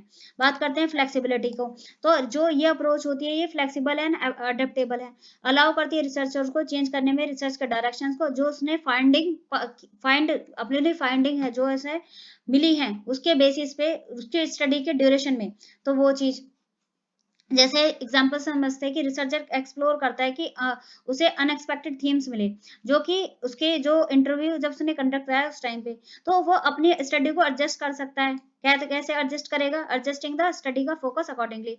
और अब है कॉन्टेक्चुअल एनालिसिस, इसमें क्या है, इसमें हम एग्जामिन करते हैं कहते हैं जो हमारी स्टडी है, यानी कि हमने एग्जामिन करा कॉन्टेक्स्ट को, इन्वायरमेंट को, जो रिलेटेड फेनोमेना जो ऑकर हुआ था उस टाइम पे, या प्रोवाइड करता है हम है होलिस्टिक कहते हैं रिव्यू के लिए। तो स्टडी करते हैं जैसे टीचर स्टूडेंट का इंटरेक्शन क्लासरूम इन्वायरमेंट में कैसा था, और उसके साथ हमें एक इंसाइट मिल गया कि इंडिविजुअल का भी और क्लासरूम कहते हैं दोनों का जैसे डायनेमिक्स में रिच डिस्क्रिप्टिव डाटा होता है, ये प्रोवाइड करता है हमें रिच एंड क्वालिटेटिव डाटा, किसमें की फॉर्म में, वर्ड्स की फॉर्म में, इमेज की फॉर्म में, वीडियोस की फॉर्म में, जो कैप्चर करता है हमारी जो कहते हैं इसके साथ क्या के बिहेवियर और सोशल कॉन्टेक्स्ट में जो कॉम्प्लेक्सिटी है यानी कि जटिलता है उसको भी कैप्चर करता है। एग्जाम्पल के थ्रू समझते क्या है, जैसे जो हमारे डिटेल नैरेटिव स्टूडेंट्स हैं उनका पर्सनल लर्निंग एक्सपीरियंस क्या था, ये प्रोवाइड कर रहा है एक fuller understanding than just test record. अब टेस्ट से थोड़ी ना रिकॉर्ड कर सकते हैं हम, जो टेस्ट का जो है टेस्ट है उसको स्कोर से थोड़ी ना पता लगा सकते हैं, तो एक डिस्क्रिप्टिव डाटा मिल जाता है हमें इसके साथ साथ। पार्टिसिपेंट सेंटर होती है भाई, पार्टिसिपेंट के ऊपर ही तो है, सारी रिसर्च ही पार्टिसिपेंट के ऊपर है। तो ये फोकस करती है क्या कहते पर्सपेक्टिव पे, क्या कहते उसका जो नजरिया है हमारे पार्टिसिपेंट्स का, उसकी वॉइस पे कहते फोकस करती है। रिसर्चर जो है मोर कहते रिसर्च जो है बहुत ही ऑथेंटिक हो जाती है और मीनिंगफुल हो जाती है। एग्जाम्पल में जैसे हमने कहते हैं गिव अ वॉइस टू कहते हैं under presented students help to understand their unique education challenges. अब यूजफुल होती है एक्सप्लोरेटरी रिसर्च के लिए बहुत ही यूजफुल होती है। जैसे कि ये पर्टिकुलरली इफेक्टिव होती है फॉर एक्सप्लोर करने में न्यू और पुअरली अंडरस्टैंडिंग फेनोमेना को। ये मेक करती है making it idea for initially stage of research, यानी कि एग्जांपल में इन्वेस्टिगेट करना इम्पैक्ट क्या था, क्या प्रभाव पड़ा न्यू टीचिंग मेथड्स का स्कूल के अंदर जो आज तक अप्लाई नहीं हुए थे। ठीक है, इसके साथ साथ हमारा क्वेश्चन आया है स्नोबॉल सैम्पलिंग का, जो कि स्नोबॉल सैम्पलिंग की क्या टेक्निक्स होती हैं, ये हमारे सिलेबस में नहीं है लेकिन ये पूछा गया है तो मैं यहाँ पे आपको एक्सप्लेन कर रही हूँ। अगर आप समझ लेते हैं तो अगर आ जाता है तो आप इसको करके आ सकते हैं कि स्नोबॉल सैम्पलिंग क्या है। तो अगर बात करते हैं हमारी स्नोबॉल सैम्पलिंग की, तो ये हमारा नॉन प्रोबेबिलिटी सैम्पलिंग टेक्निक के अंडर ही आती है एक तरह से।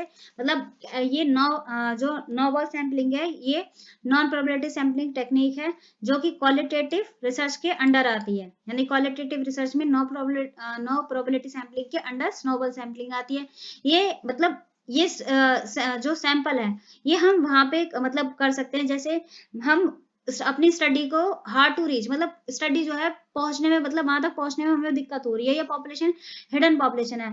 अब जैसे कि हमें अब ये देखना है कि जो लोग ड्रग्स लेते हैं उसका उनकी हेल्थ पे क्या इम्पैक्ट पड़ रहा है। अब हर कोई भी तो ये नहीं आएगा ना कि हाँ भाई मैं ड्रग्स लेता हूँ, कोई सामने नहीं आएगा।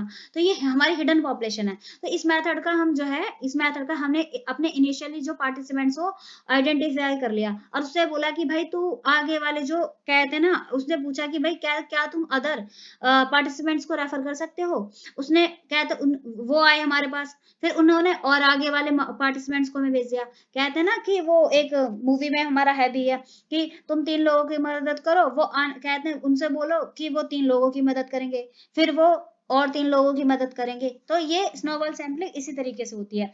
अब इसके फीचर्स की बात करते हैं। तो पहले इसका फीचर ये होता है कि हमें जो इनिशियली हमारे पार्टिसिपेंट है उसको सिलेक्शन करना होता है। अब जो रिसर्चर होता है वो स्टार्ट करता है एक स्मॉल ग्रुप ऑफ पार्टिसिपेंट से, जो कि उसकी रिसर्च के साथ मीट करते हैं, यानी कि जो उसकी रिसर्च के क्राइटेरिया है उसको मीट करते हैं। जैसे एग्जांपल में जैसे एक रिसर्चर है, इसने स्टडी की एक्सपीरियंस कहते हैं जो जो पूर्व कैदी हैं उनका कहते हैं उनके उनके उनसे शुरुआत की, जो उसके जानकार में थे उनका क्या अनुभव था।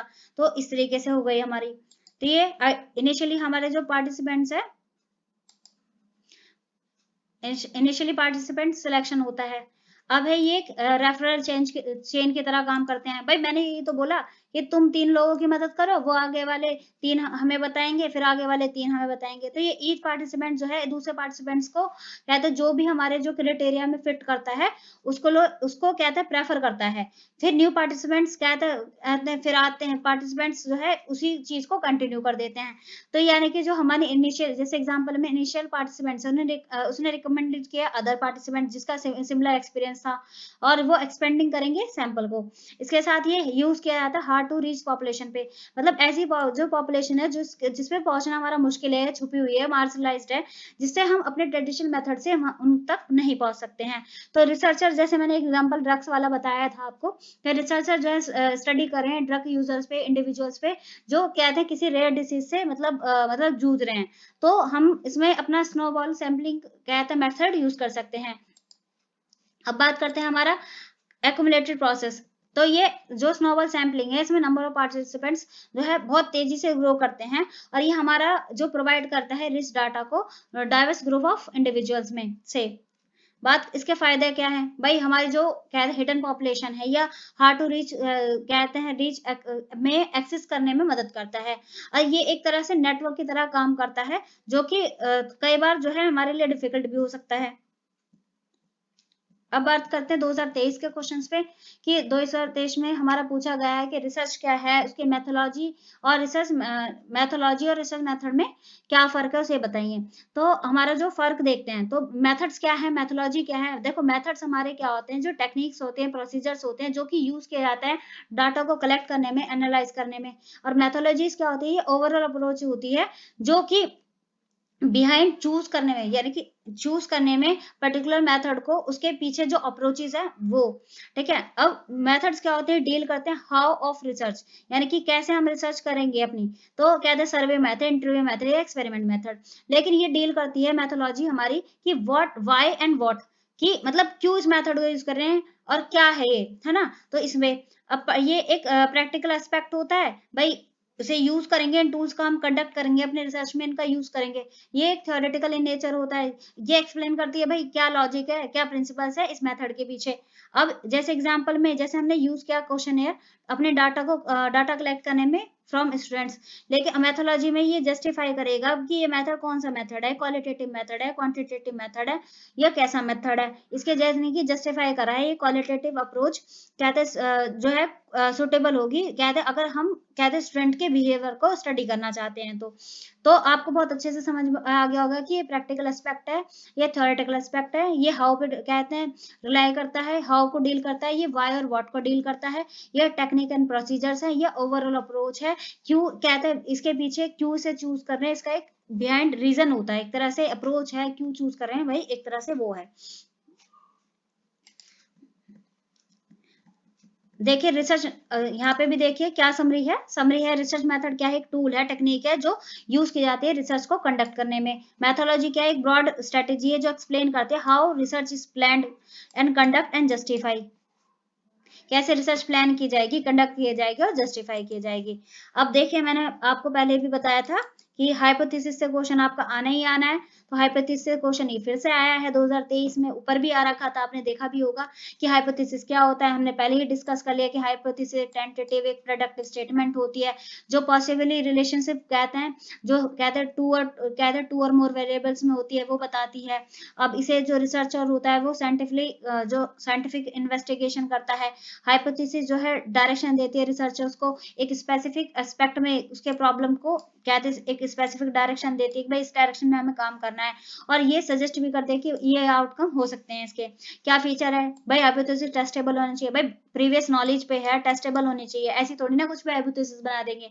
ये गाइड करती है डाटा कलेक्शन में कि कहते हैं कि हमारी हाइपोथेसिस कैसी है, उस पर गाइड करती है कि डाटा कलेक्शन में, एनालाइज करने में। ये डिस्क्रिप्टिव है, जैसे डिस्क्राइब करती है वेरिएबल्स को, और कहते हैं रैशनल रिलेशंस है, जो कि स्टेटिंग करती है रिलेशन के दो वेरिएबल्स के बीच में। अब जैसे टाइप पढ़ा था कि नल हाइपोथेसिस जो है नो रिलेशन एग्जिस्ट करती है, लेकिन अल्टरनेटिव हाइपोथेसिस बताती है कि हाँ भाई कोई संबंध है। अब जैसे हमने पहले एग्जांपल देखा भी था कि जो स्टडी आवर्स है और एकेडमिक परफॉर्मेंस है, जो कॉलेज है के स्टूडेंट्स है, उसका क्या रिलेशनशिप है, क्या प्रभाव। अब नल हाइपोथेसिस कहती तो वो कहती भाई कोई कहता नो रिलेशन है ना, कि कोई कहता कितने भी घंटे पढ़ लो उसका एकेडमिक परफॉर्मेंस पे कोई फर्क नहीं पड़ रहा है, ऐसा। जैसे कि हाइपोथेसिस ने सजेस्ट किया है possible links between the two variables, two measurable variables, जैसे कि कौन कौन से वेरिएबल है, study hours and academic performance. अगर तुम 2 घंटे पढ़ोगे तो तुम्हारा एकेडमिक परफॉर्मेंस कैसी रहेगी, 3 घंटे पढ़ोगे तो कैसी रहेगी, 4 घंटे पढ़ोगे तो कैसी रहेगी। तो वही चीज यहाँ पर कुछ कहते हैं बताई गई है। अब बात करते हैं, अब हमारा क्वेश्चन है रिसर्च। ये क्वेश्चन जो है कहते इस तरीके से आता है कि एजुकेशन रिसर्च से काफी रिलेटेड, मतलब एजुकेशन रिसर्च क्या होती है, ये क्वेश्चन बहुत बार रिपीट हुआ है, तो आप इसको अच्छे से तैयार करें। जैसे इसमें तो अभी रिसर्च ही पूछा है, लेकिन इसको एजुकेशन से जोड़ देगा, तो आप उसको भी अच्छे से तैयार करें कि एजुकेशन रिसर्च क्या होती है और उसके ऑब्जेक्टिव क्या है। अब रिसर्च क्या है, पहला क्वेश्चन यही आता है भाई, रिसर्च क्या है। रिसर्च एक systematically objective and specific process होती है, डाटा को कलेक्ट करना, कलेक्टिंग डाटा, एनालाइज करना, इंटरप्रिटेशन करना इंफॉर्मेशन को, जो कि हमारी प्रॉब्लम के जो प्रॉब्लम है, उन क्वेश्चंस हैं उनको सॉल्व करने में मदद करती है, उनके आंसर्स देती है। ये हमें केयरफुली कहते हैं इसमें इन्वॉल्व होती है हमारी केयरफुली इंक्वायरीज, इन्वेस्टिगेशन, किससे रिलेटेड डिस्कवरी करना, न्यू फैक्ट्स को, जो एग्जिस्टिंग नॉलेज है उसे वेरीफाई करना और डेवलप करना थ्योरीज को। अब देखिए डेफिनेशन से देखते हैं कि रिसर्च एक सिस्टमेटिकली एंड ऑब्जेक्टिव इन्वेस्टिगेशन है, डिस्कवर करने में मदद करती है न्यू नॉलेज, वेरीफाई करती है एग्जिस्टिंग थ्योरीज को, सॉल्व करती है प्रॉब्लम्स को एक स्ट्रक्चर मैनर में। अब बात करते हैं हमारा ऑब्जेक्टिव्स की, कि ऑब्जेक्टिव्स क्या होते हैं रिसर्चेस के। तो पहला ऑब्जेक्टिव हमारा क्या है कि ये न्यू नॉलेज गेन, भाई रिसर्च हम ऐसे थोड़ी ना कि वैसे ही कर रहे हैं, भाई खाली बैठे तो कर लेने लग गए, नहीं, रिसर्च इसलिए की जाती है कि जिससे हमें नया ज्ञान मिल सके, ऐसा जो जिस एरिया में जो अननोन है, जो एक्सप्लोर नहीं किया है, जो ऐसा अननोन फेनोमेना है, तो उसमें रिसर्च कर रहे हैं हम, तो हम न्यू कहते हैं नॉलेज गेन करते हैं, हम समझते हैं, टू अंडरस्टैंड करते हैं, एक्सप्लेन करते हैं कि कोई भी जो वेरिएबल्स है उसका क्या रिलेशनशिप है, उसके उसे अंडरस्टैंड करते हैं कि ऐसी ये चीज हुई तो क्यों हुई, कैसे हुई, ये सब वेरीफाई करते हैं, वैलिडेट करते हैं, जो हमारी एग्जिस्टिंग थ्योरीज है क्या वो मतलब उसे टेस्ट करते हैं, फाइंड करते हैं डिफरेंट डिफरेंट कॉन्टेक्स्ट में। बात करते हैं टू सॉल्व करने में प्रॉब्लम्स को, प्रॉब्लम सॉल्व करते हैं, जो प्रैक्टिक एड्रेस करते हैं हमारे जो प्रैक्टिकल इश्यूज है, जैसे एजुकेशन की फील्ड में है, हेल्थ में है, सोशल साइंस में है, इंप्रूव करते हैं प्रैक्टिसेस को, यानी कि ये सजेस्ट करता है कि जो हमारे एग्जिस्टिंग सिस्टम कहते हैं, एग्जिस्टिंग सिस्टम्स है, मेथड्स है, प्रोसेस है, उनको कैसे और इम्प्रूव किया जा सकता है, क्या और सुधार हो सकते हैं, तो ये सारी चीजें इसमें आ जाती हैं। अब बात करते हैं what are parametric test. Parametric test क्या होते हैं, ये क्वेश्चन भी हमारा आउट ऑफ सिलेबस है, लेकिन ये 2023 में और 24 में आया हुआ है। ये देखिए आप 2023 और 2024 में सेम क्वेश्चन रिपीट हुआ है, अगर आप पढ़ लेते हैं तो अच्छा रहेगा। तो अब पैरामेट्रिक टेस्ट क्या होते हैं, पैरामेट्रिक स्टैटिकल टेस्ट होते हैं जो कि मेक स्पेसिफिक अजम्पशंस बनाते हैं, किसके बारे में, पैरामीटर्स, किसके पॉपुलेशन के पैरामीटर्स है, जो डिस्ट्रीब्यूट करती है which the sample is drawn, जो सैंपल हमने ड्रॉ किया है उसको कहते हैं पैरामीटर्स में डिस्ट्रीब्यूट करती है, ये अजम्पशंस बनाती है। अब ये जो टेस्ट होता है अज्यूम करता है डाटा को कि फॉलो करे एक नॉर्मल डिस्ट्रीब्यूशन को, और जो पॉपुलेशन जो है वो इक्वल वेरिएंस करे, मेजर की जाए एक किसके थ्रू, ऑन इंटरवल और रेशियो स्केल्स पे। अब क्या क्या इसके कैरेक्टरिस्टिक्स हैं, इसके बारे में बात करते हैं। तो बेस होती है अजम्पशंस पे about the population parameter, population के जो पैरामीटर है उस पे अजम्पशंस पे बेस होती है, यानी कि जैसे अभी हमने पढ़ा भी कि पैरामीट्रिक टेस्ट क्या होता है, ये सिस्टमेटिकली टेस्ट होते हैं, ये मेक सर्टेन अजम्पशंस बनाती है किसके, अबाउट द डाटा। फिर अजम्पशन क्या हो सकती है, डाटा फॉलो करे एक नॉर्मल डिस्ट्रीब्यूशन को, जैसे बेल शेप का वो होता है, ठीक है, ये आगे आने वाला है वैसे। और डाटा जो है मेजर किया जाए, कहते हैं इंटरवल और रेशियो स्केल्स पे, सैंपल जो सैंपल है वो सैंपल है इक्वल वेरिएंस ऑब्जर्व किया जाता है, ऑब्जर्वेशन और इंडिपेंडेंट होती है। अब कैरेक्टरिस्टिक की बात करें तो ये बेस होता है, ये बेस क्या है, बेस होता है अजम्पशन पे अबाउट पॉपुलेशन, पॉपुलेशन के पैरामीटर्स पे, जैसे मीन में हमारा जो अजम्पशन है किस पे, जैसे मीन होगा, स्टैंडर्ड डेविएशन होगा, और रिक्वायर करते हैं हम नॉर्मल डिस्ट्रीब्यूशन, कहते हैं डाटा को अप्लाई करते हैं, क्या अप्लाई करते हैं डाटा, जब when the data is qualitative, कहते हैं क्वालिटेटिव डाटा पे अप्लाई होगा और ये कंटिन्यूस होगा, ठीक है, क्वांटिटेटिव डाटा है ना कि क्वालिटेटिव, ठीक है। और ये हमारा जो नॉन पैरामेट्रिक जो टेस्ट होता है उससे ज्यादा पावरफुल होता है, क्योंकि व्हेन अजम्पशंस आर मीट्स, कौन कौन से पैरामेट्रिक टेस्ट होते हैं, तो टी टेस्ट होता है जो दो ग्रुप को या तो कंपेयर करने में मदद करता है, एनोवा जो टेस्ट होता है दो या दो से ज्यादा ग्रुप से उनको कंपेयर करने में मदद करता है, कंपेयर करता है मीन्स को।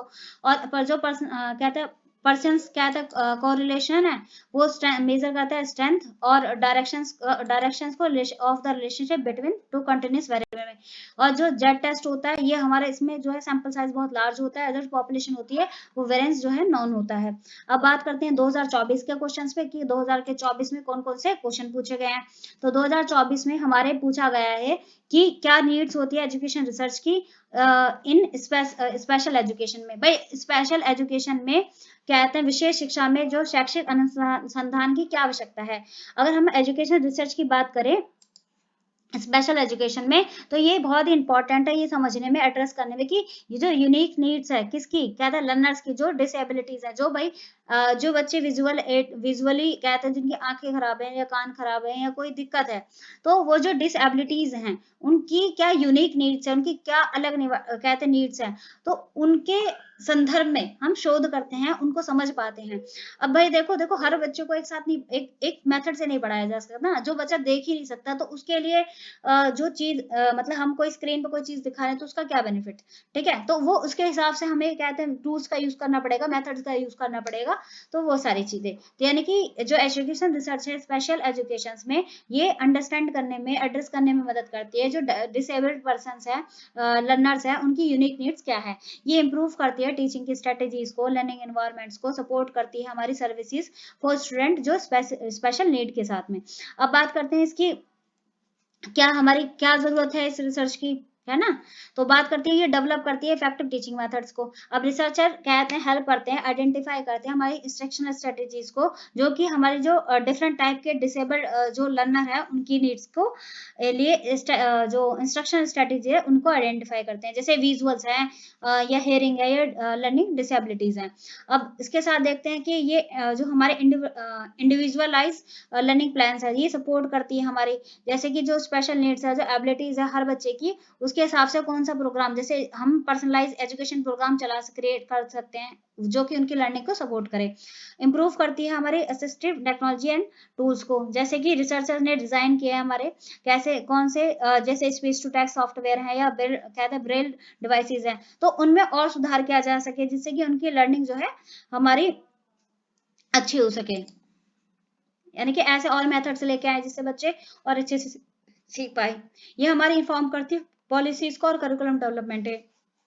बात करते हैं ये जैसे कि हमारा प्रोवाइड करती है डाटा इनसाइट्स जो कि इन्फ्लुएंस करती है इंक्लूसिव एजुकेशन पॉलिसीज को, टीचर ट्रेनिंग्स हो, करिकुलम एडजस्टमेंट में। इसके साथ साथ क्या फायदा होगा और इस एजुकेशन रिसर्च का, ये इनहेंस करेगी हमारे टीचर की प्रिपेयरनेस को। भाई अब कहते हैं देखो जो टीचर हैं उनको जब हमारे जो डाइवर्स क्या कहते हैं इंक्लूसिव क्लासरूम होगा उसमें हर तरह के बच्चे होंगे, तो हमारे टीचर उस तरीके से तैयार भी होना चाहिए, प्रोफेशनली डेवलपमेंट कहते हैं डेवलप होना चाहिए, डेवलपमेंट प्रोग्राम के थ्रू टीचर्स को इस तरीके से तैयार करें कि वो उस डाइवर्स जो लर्नर है उनकी नीड्स को हैंडल कर पाए, यानी कि उस हिसाब से वो तैयार किया जाए। कंक्लूजन वही आता है कि एजुकेशन रिसर्च क्या होती है, तो ये इंश्योर करती है लर्नर्स कहते हैं विद डिसेबिलिटी वो रिसीव करे इक्वालिटी, हम उनमें कोई भेदभाव ना करें, समान देखे, इफेक्टिवनेस को कहते हैं अप्रोप्रिएट एजुकेशन प्रमोट करें इंक्लूजन को और एकेडमिक सक्सेस को।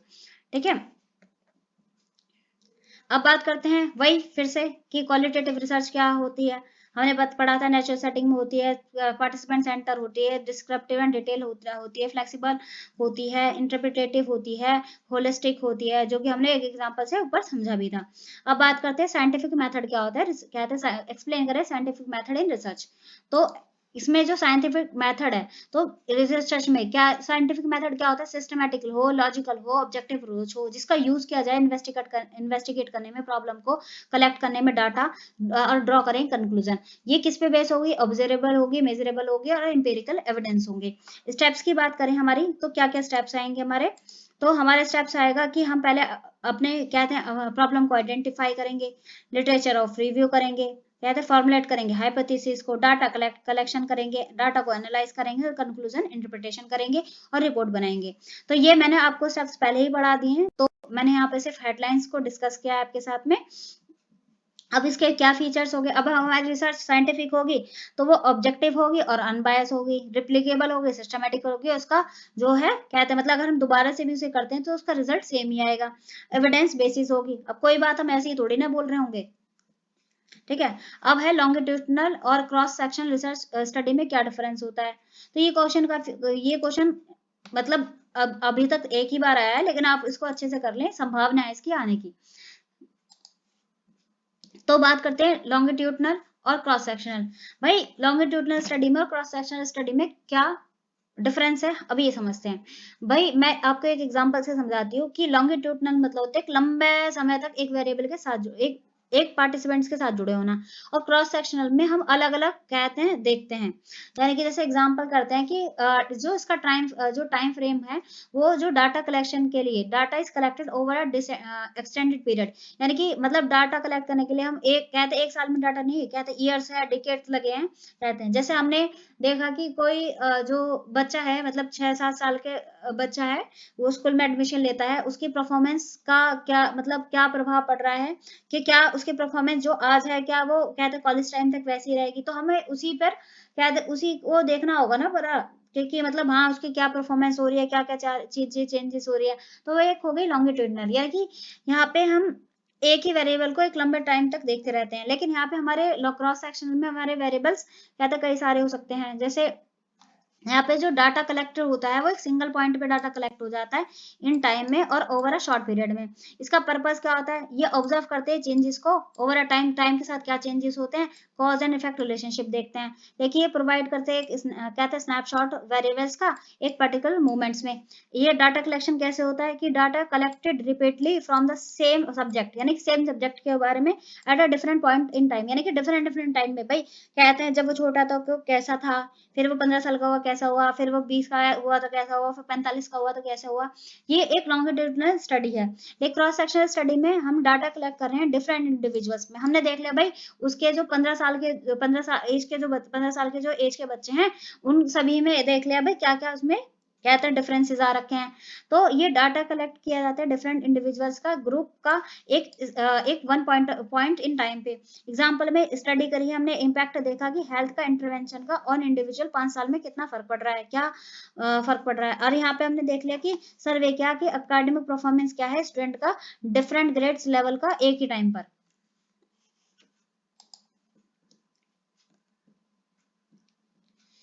अब लॉन्गिट्यूडनल स्टडी के क्या फायदे और क्या नुकसान है।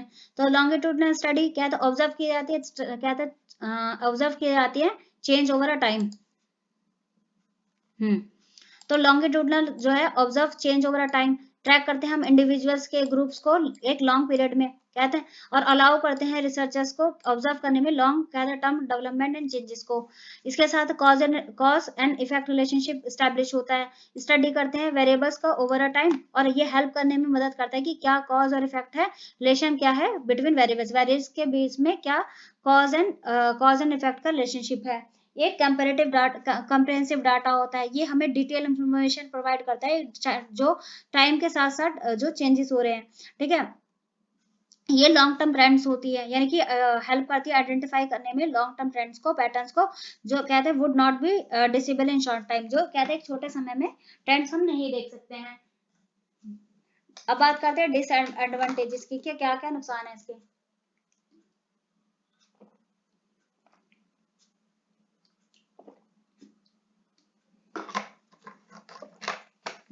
जैसे कि आपने देखा अभी नाम से भी समझ में आ रहा होगा लॉन्गिट्यूडनल, लॉन्ग मतलब लंबे समय तक चलने वाली स्टडी। अब बात करते हैं डिसएडवांटेजेस की। ये टाइम कंज्यूमिंग है क्योंकि इसमें डाटा कलेक्शन करने के लिए कहते हैं एक स्पैन ओवर ईयर्स विच कहते कैन बी टेक का लॉन्ग टाइम, कहते टाइम टू कंप्लीट, एक लंबे समय लगेगा। एक्सपेंसिव भी हो सकती है भाई, रिसोर्सेज की ज्यादा जरूरत पड़ सकती है, यहाँ पे रिसोर्सेज बहुत ज्यादा है। जैसे कि हमें फंडिंग की जरूरत एक लॉन्ग टाइम डाटा कलेक्शन के लिए चाहिए। पार्टिसिपेंट्स का कहते हैं एट्रिशन, यानी कि जैसे हो सकता है भाई कहते जो हमारी स्टडी में जो प्रोग्रेसिव होने as a study progressive participants कह सकते हैं भाई मैं नहीं कर रहा, या फिर पार्टिसिपेंट्स की डेथ हो जाती है, कोई इंसिडेंट हो जाता है तो हमारी स्टडी अधूरी रहेगी। यहाँ पे पार्टिसिपेंट की फिटिंग हो सकती है, यानी कि पार्टिसिपेंट्स अपना हमारे रिसर्च से एक कहते हैं चेंज सर्कमस्टांसेस की वजह से ओवर अ टाइम में वो अपना इंटरेस्ट लॉस कर सकता है, इंटरेस्ट को लूज कर सकता है। अब बात करते हैं क्रॉस सेक्शनल स्टडीज की, तो उसके क्या एडवांटेजेस है भाई। क्रॉस सेक्शनल स्टडीज है तो जैसे कि हमारा इसके एडवांटेजेस क्या हैं, तो ये क्विक है, कॉस्ट इफेक्टिव है, डाटा कलेक्ट किया जाता है एक ही टाइम पर और हम स्टडी करते हैं, can be complete in a short period of time, और कहते हैं हमारी जो कॉस्ट है वो भी कम होती है। एक ब्रॉड कहता है ओवरव्यू, हमें ये पॉपुलेशन प्रोवाइड करता है, एक snapshot of population is useful for understanding the current status of variable, यानी कि कहते हैं जो करंट स्टेटस है वेरिएबल का उसको समझने में मदद करता है। एक कहते हैं और एक स्नैपशॉट देता है पॉपुलेशन का। ये इजी कंडक्ट करने में भी इजी होती है क्योंकि इसमें हमारा जो डाटा कलेक्शन है एक सिंगल पॉइंट पे हो जाता है, लेस कॉम्प्लेक्स होता है लॉन्गिट्यूडिनल स्टडी के अकॉर्डिंग। ये लेस रिस्क ऑफ अटेंशन है, यानी कि since data is collected in once go there is a no कहते हैं no risk of participant drop out, इसमें ये डर ही नहीं रहता भाई कि कहते हैं हमारा जो कहते हैं पार्टिसिपेंट्स है मतलब वो छोड़ के भी जा सकता है। अब बात कर सकते हैं कि इसके डिसएडवांटेजेस क्या है। ये कैन नॉट एस्टैब्लिश कॉजलिटी, यानी कि इसमें जो हम कहते हैं ओनली कैप्चर कर पाते हैं डाटा को एक सिंगल कहते हैं पॉइंट ऑफ टाइम पे, लेकिन ये एस्टैब्लिश नहीं कर पाते कि इसका क्या संबंध है और क्या इसका इफेक्ट है। ये कोहर्ट इफेक्ट होता है। डिफरेंस क्या होता है बिटवीन ग्रुप्स में be due to the cohort effect, यानी कि variations across different groups based on age के हिसाब से, सोशल स्टेटस के हिसाब से भी इफेक्ट पड़ सकता है। लिमिटेड होती है कोरिलेशंस में, यानी कि only correlations can be draw between variables, not a causal relationship. Limited कहते हैं ये लॉन्ग टर्म इंसाइट्स होती है, ये प्रोवाइड करती है नो इन्फॉर्मेशन अबाउट द कहते हैं चेंजेस ओवर अ टाइम, यानी कि ये हमें ये नहीं पता लगा पाता कि समय के साथ साथ क्या बदलाव हो रहे हैं, तो ये इसलिए कहते हैं लिमिटेड हो जाती है। यूज कहते हैं limited it use in long term study.